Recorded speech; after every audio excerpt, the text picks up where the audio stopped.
Assalamualaikum warahmatullahi wabarakatuh. Alhamdulillah, terima kasih ya Ibu telah bersedia hadir di pagi hari ini. Bagaimana nih Ibu keadaannya? Sehat? Hai. Bagaimana di rumah nih Ibu? Baju-baju anak-anak udah cuci belum? Kan besok mau sekolah nih, hari ini hari Minggu. Besok kan mau sekolah. Bagaimana? Udah siap nih semua? Pakaian anak-anak. Nah, mungkin kan ada pekerjaan rumah yang seperti biasa. Kadang ada ibu-ibu yang belum siap. Bagaimana, udah dipersiapkan nih sebelum datang kemari? Nah, Iya, alhamdulillah kalau seperti itu ya ibu-ibu ya. Nah, jadi ibu-ibu pada hari ini kita akan membahas tentang modul 4 nih ibu-ibu, yaitu tentang perlindungan anak, yang terdiri dari 2 sesi nih ibu-ibu ya. Sesi yang pertama, upaya pencegahan kekerasan dan perlakuan salah pada anak, dan sesi yang kedua tentang penelantaran eksploitasi terhadap anak. Nah, jadi sebelum kita membahas sesi ini, sudah terlebih dahulu kita membahas modul-modul yang sebelumnya. Dan bagaimana ibu-ibu, modul-modul sebelumnya sudah dipraktekkan di rumah? Jadi bagaimana nih tanggapan suami ibu, ataupun mungkin dari segi anak-anaknya, bagaimana nih ibu-ibu? Iya, alhamdulillah, otomatis senang lagi Bu ya. Apalagi dari modul ini yang kita pelajari itu insya Allah dan alhamdulillah semua itu adalah hal-hal yang baik. Nah, jadi kan istilahnya pola untuk kita merubah pola pikir yang mungkin dulu bagaimana, dan sekarang insya Allah dengan ada modulnya ini bisalah kita merubah walaupun sedikit-sedikit. Nah, jadi di sini ibu-ibu, di modul 4 ini kita juga membahas satu sesi, yaitu sesi yang pertama, upaya pencegahan kekerasan dan perlakuan salah pada anak. Nah, jadi ibu-ibu kan yang dinamakan kekerasan dan perlakuan salah itu pada anak-anak sebenarnya memang harus dihindari. Jangan sampai terjadi hal yang seperti itu. Nah, jadi kenapa? Dari modul saja itu dikatakan dengan perlindungan anak. Nah, jadi anak-anak itu harus dilindungi. Nah, dari apa harus dilindungi? Dari hal-hal yang seperti itu. Taruhlah misalnya kekerasan, perlakuan salah, itu harus dilindungi.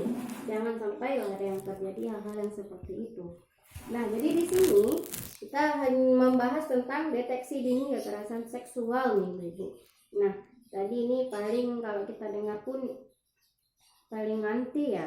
Ini mungkin ya kalau bisa jangan sampai lah ada yang terjadi hal-hal yang seperti itu.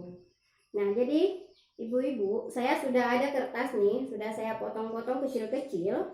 Nah, jadi kertas ini di belakangnya saya sudah tulis gejala-gejala anak yang mengalami kekerasan seksual.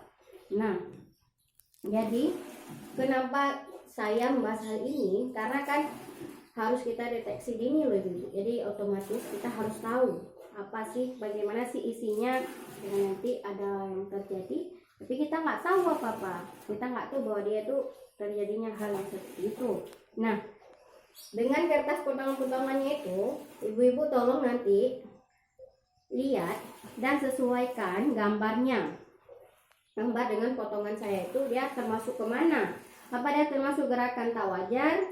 Apa dia masuk gejala tanda-tanda psikis, ataupun dia termasuk gejala tanda-tanda fisik. Nah, jadi yang ini kita bahas sedikit ya Ibu ya. Jadi kan itu yang mungkin hal bisa terjadi, yang bisa kita lihat itu apabila ada anak-anak kadang duduk di pojok.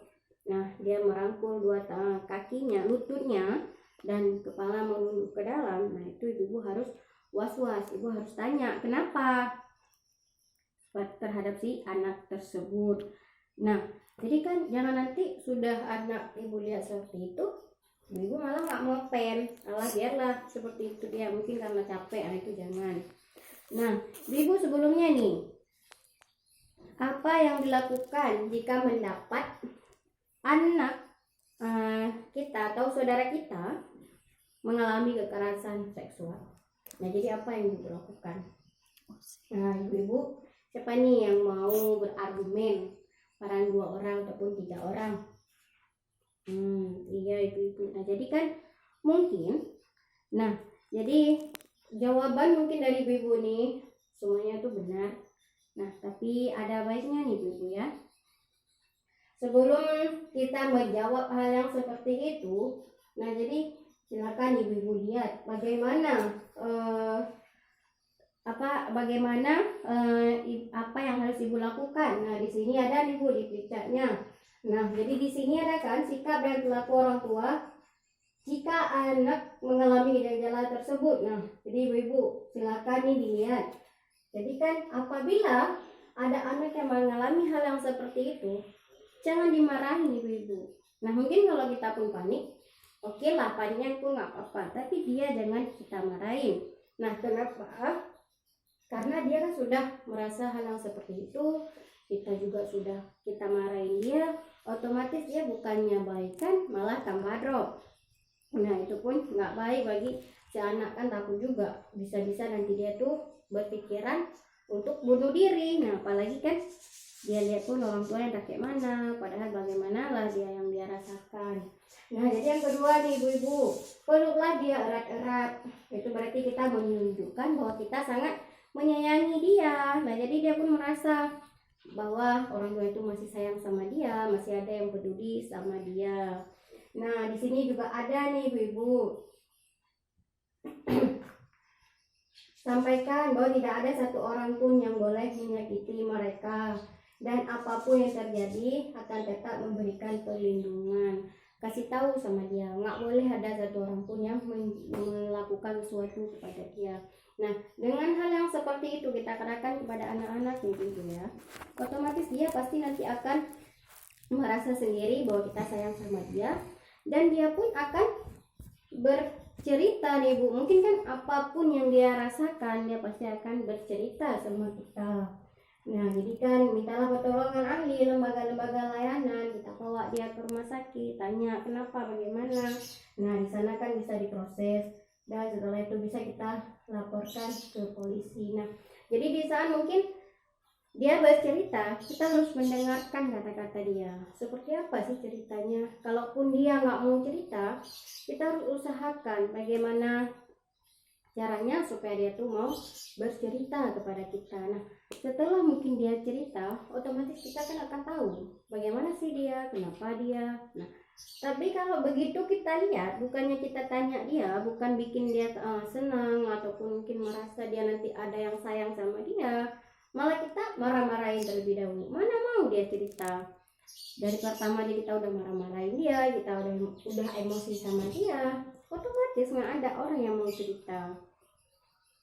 Nah jadi kan ibu-ibu, mungkin dengan hal-hal yang seperti itu nih ibu-ibu harus ingat ya. Jadi jangan nanti apabila ada seseorang yang melakukan hal yang seperti itu, mungkin nanti ibu ada melihat hal yang seperti itu, harus ingat ya ibu ya. Ibu-ibu harus ingat, yang pertamanya itu ibu-ibu harus dekati dia dulu ya. Itu harus ibu ingat, dekati dia, jangan marah-marahin dia. Nah dekati dia, kasih dia rasa kasih sayangnya kita terhadap dia, tanya dia kenapa.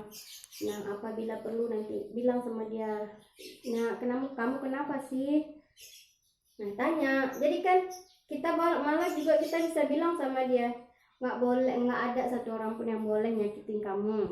Kasih tahu sama mama ataupun sama ayah seperti itu. Jadi dekati dia, tanya dia kenapa, sampai dia mau bercerita ya ibu-ibu ya.